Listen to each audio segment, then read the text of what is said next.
Okay, Debbie, can you just give me a thumbs up that you can see that all okay? Brilliant.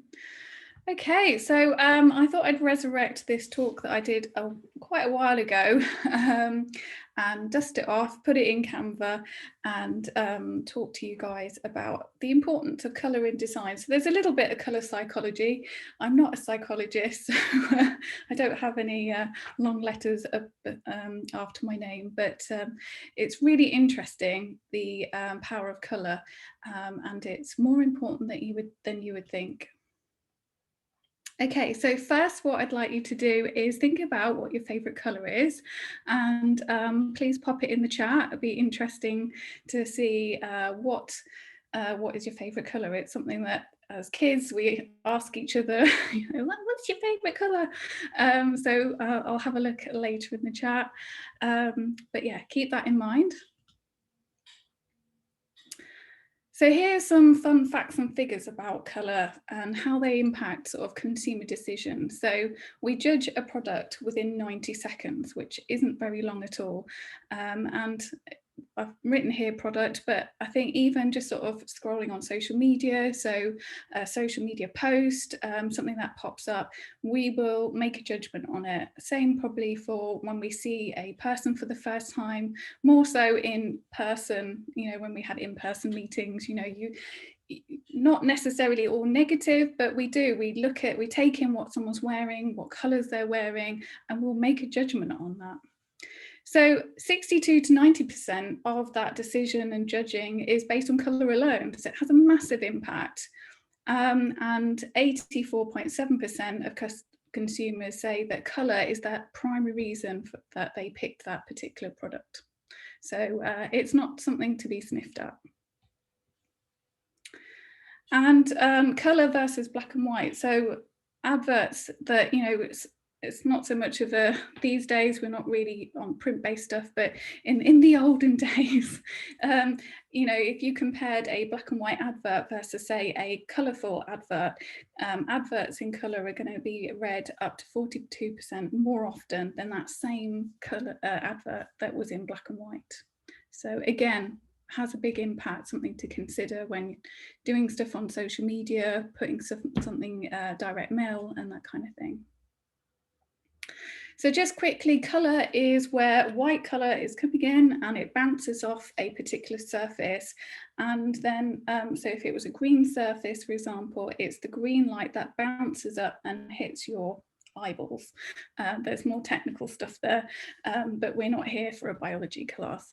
But it's interesting to know that you know, how we all see colours is very different. You know, obviously there's people who have different eye problems like colour blindness, and that's going to affect how they view the world around us. So what's really fun is there are all sorts of colour associations. So not only do we all see colour slightly differently, so no colour is truly the same because of, you know, light conditions, our own eyeballs, brain, etc. But also there's lots of different colour associations. So here's a sort of overview. They're not set in stone. Again, we will bring our own kind of associations with different colours. But you know, for example, orange, fresh, engaging, energetic, visible, confident. And all these different associations with colour have a big impact as to the colours that are chosen within a design and branding. But not only is there the shades of colour, the types of colour, there's the shades of colour. So here we've got an example with pink and different logos here. So you've got everything from sort of very soft, pale pink, like the Agent Provocateur logo, and then all the way over to Game, which is a very sort of dark purpley pink. So where you have that thing of, oh, pink is for girls, it's not, you know, that it depends on what shade it is, you know, how it's used. It can be quite an energetic colour. It can be a warm, soft, kind of nurturing colour. And there's a lot of science behind colours. I read a book called Psychology of Colour, and it was talking in one of the chapters about the impact of colours in you know, our environments around us. And pink was very kind of calming. It's often used in sort of like, it can be used in hospitals quite effectively. Often it's not, but if you want to have that warm, cozy feel, it's a good colour. Okay, there's also colour combinations, because we're not using colour just on its own. If you did, it'd be a bit boring. So you've got, I don't know if I can say this, analogous, probably said that wrong, where it's sort of on the same sort of side of the colour spectrum. So you've got an example with BP here. Complementary, where it's opposite sides of that spectrum, and triadic is where you've got sort of an almost three-way split there. So you've got IKEA and Burger King as some good examples of those colour combinations. Okay, so brand colours. So I talked about that there are all these different colour associations. So it's interesting to see that put into practice. So for example, I mentioned orange. You've got, it's quite friendly, it's energetic. You can see here, cheerful, confident. So we've got Nickelodeon. So that's quite a, you know, children-friendly brand. You've got Fanta. Harley Davidson, interesting, but it's paired with black and white's got quite a classic look. You've got Firefox, which is a web browser. And there's a few different examples there of the colours and how they're used in different ways.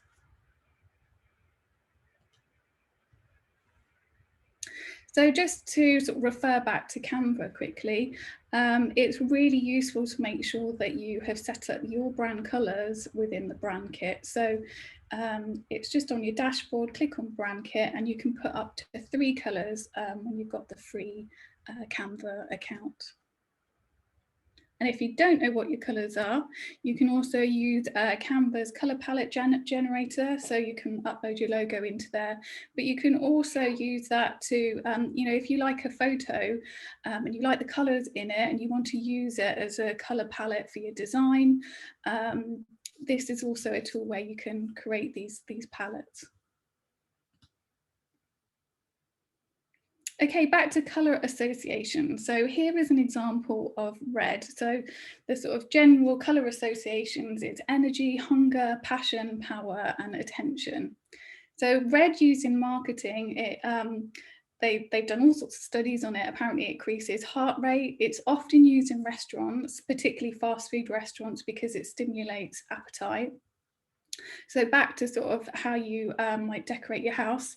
Having red in your dining room or kitchen or place where you eat is not such a, it could be, if you're sort of wanting to not eat too much, might be a colour to avoid. It also creates urgency, so it's often used for signage for clearance sales or sales in general, or to sort of give, you know, it's sort of very attention grabbing and often used for impulse shoppers. So here's an example of colour association. So McDonald's actually used to be predominantly red and yellow. So these colours represent energy, hunger, power and positivity. But a few years ago, they actually rebranded to a green and yellow, particularly a dark green. So those colours together are sort of very natural, fresh, eco-friendly, healthy, positive kind of associations with those colours. So you can see that McDonald's are really sort of trying to give a different mood and represent a different look and feel with their branding through just the colours themselves. So they're sort of positioning themselves as more healthy. Whether you believe that or not is a different story.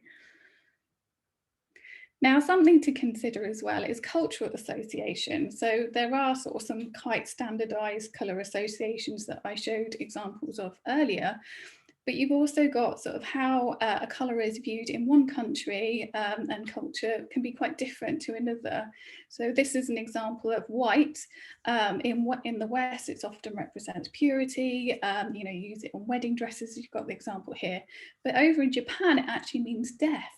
So if you are an international company or planning to sort of start trading overseas, considering the colours that you use both in your branding and your marketing will be really important, because you could be inadvertently offending someone, and what you think it means can mean completely different to them. So colours also convey sort of feelings and tones. So this is a couple of examples of website home pages. So you've got one which is sort of bright, almost pastel colours. It's very child friendly. You can see at a glance that it's aimed at kids. And then you've got the one on the right, which is Athena Art Finance. The tones of that are very much more darker, muted, earthy tones. So it's more serious, kind of maybe more luxurious. It kind of feels like it's got gold tones almost. And so those sort of at a glance is going to make you sort of feel something very different just through the colours alone. There are also obviously the pictures used and other decoration that is part of the design, the fonts and stuff, but just looking at the colours alone, you can see what a massive impact the type of colours can convey. So back to Canva a moment. Here's some examples of Instagram templates that are on Canva. So you've got an example which is blue and purple. It's quite interesting. It's all about choosing empathy. So particularly purple is often linked to spirituality. Blues are quite calming. So it's interesting that they pick those tones. Then we've got this soft sort of almost sagey green. So it's all about tree planting. It's sort of got some very natural feeling stuff there. And then you've got the orangey red tone, which is all like a sail post. So again, very eye-catching. So, you know, it's interesting to see, you know, there's some real reasons why these were designed in this way. However, something to consider is that you've got your own brand. So although there are templates out there like we just saw, so all these different ones here, you've also got to consider your own brand and bringing that across and making sure that's consistent. So I would recommend customizing your templates and making sure that you bring in your brand into what you're doing. Okay, so I'd like you to think about what your brand colours are. So this is where, you know, if you want to put it in the chat. So what is your logo colours used in there? And does it resonate with these sort of associations that are listed here? Because it's quite interesting to see if you have, when you've chosen and sort of worked with a designer or created something yourself, whether the colours that you either deliberately or unconsciously picked represent those sorts of the colours and the associations there. I'll just go back a minute. So I'd also like to ask you, where I asked you earlier at the beginning of the session about what your favourite colour is, I'd also like to ask, is your favourite colour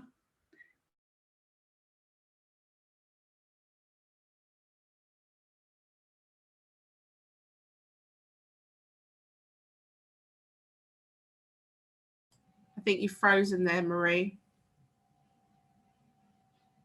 Oh. I think it's Marie because everybody else seems fine. Can everyone hear me? Oh, I'm really sorry for Marie actually because she's completely frozen up. I'm wondering, Marie, if you need to log out, log back in again. I don't know.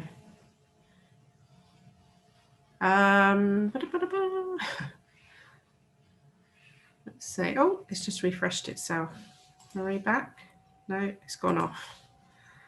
Oh, the power of technology. Don't we just love it, eh? Don't we just love it? Right. I haven't got hold music and I can't sing, so therefore I'm not even going to attempt that.